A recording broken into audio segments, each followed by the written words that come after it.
This is Hannibal coming at you here from the Hannibal TV on YouTube. Tons of gossip still related to the Hulk Hogan case. Brooke Hogan has personally offered to pay for an autopsy on her father, Hulk Hogan. Why she feels there should be an autopsy, from what I understand, is everyone, the Jimmy Harts of the world, the Sky Hogans, was his last wife, they're all saying just before he died, the night before, oh, he's fine, everything's good, don't worry about him, everything's excellent, fantastic. Then he shows up dead the next day. But apparently the mayor of Clearwater, who according to many is also a Scientologist, and apparently Brooks, or Hulk Hogan's ex-wife or widow, Sky, is also Scientologist. Apparently there's some questions about the whole Scientologist connection. But anyways, Brooke is saying if it's a matter of nobody wants to pay for it, if the city doesn't want to pay the $5,000 for it, if Sky doesn't want to pay the $5,000 for it, I'll pay the $5,000 to get an autopsy on Hulk. So we find out exactly what happens. Can she actually do that? I don't know.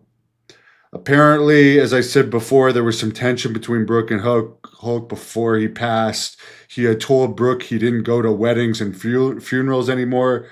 That's why he didn't go to her wedding and she didn't go to his funeral.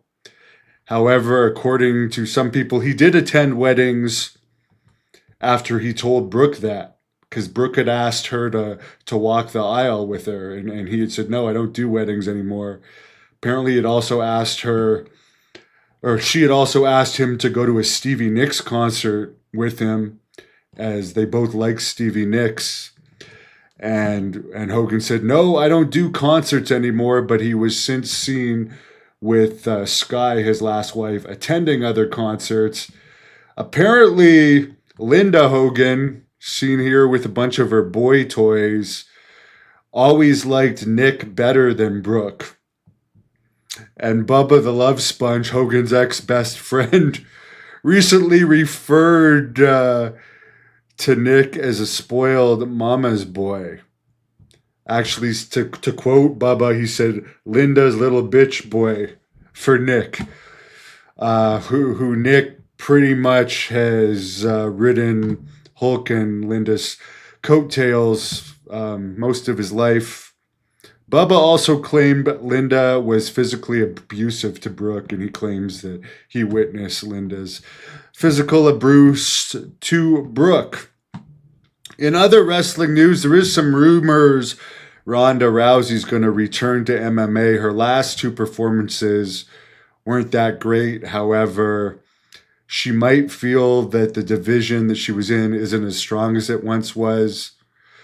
A lot of people are questioning this whole backstage heat with MVP and some of the wrestlers in AEW, some of the more smart mark lover type wrestlers from AEW that your average fan would find nerdy. MVP put out a video yesterday showing that he's friends with one of them. And I don't even remember who this guy is. That's how little I care about these flippity wrestlers these days. But according to the Wrestling Observer, Brian Alvarez and Dave Meltzer, there is apparently some tension behind the scenes in AEW with the Hurt Business or the Hurt Syndicate and some of the other wrestlers due to the Hurt Syndicate not wanting to do jobs to some of them. And some people are wondering, well, why is everyone talking about this? Well, it's the only thing interesting about AEW because the product frickin' sucks. Apparently, WWE's pay-per-views in the U.S. leaving Peacock and going to ESPN is a 5-year deal for 10 pay-per-views a year, now called Premium Live Events. It includes SummerSlam and WrestleMania. They're paying $350 million a year for this deal. Peacock apparently had offered $275 million. It's a total $1.6 billion deal over the 5-year period. The bad part about this for fans in the U.S., because in Canada and other places, included in your Netflix subscription is the pay-per-views. In the US, not only do you still get ads on Netflix, even if you're paying for the no ad level, it's only for Raw and some other content like the Unreal show, but it doesn't include the pay-per-view, so it's kind of a bad deal for Netflix for the American fans. But apparently,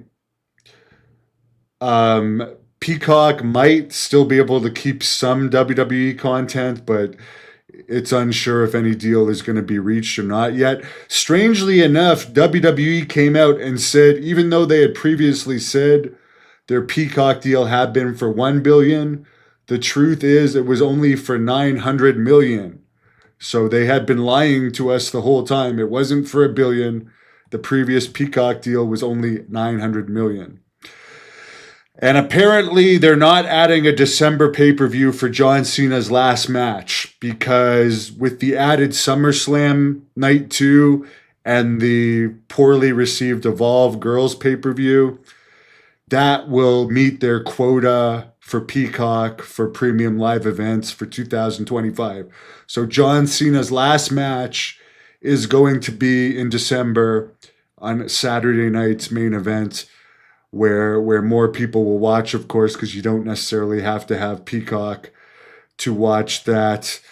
Apparently, WWE, when they first went to USA and SmackDown was paying extra, or USA was paying extra for 3 hours, but for whatever reason, it wasn't a good enough deal for them. They cut it back down to 2 hours. Apparently, it's going to stay at 2 hours. The 3 hours wasn't a good enough deal for them. Somebody says the Real American Brand. I don't know what they're talking to. I did watch the Hulk Hogan boot band music video that's been floating around with Jimmy Hart and Linda Hogan on vocals. Oh my God, that's brutal to watch. Cody says he hopes Ronda doesn't come back unless it's to fight someone from her own era.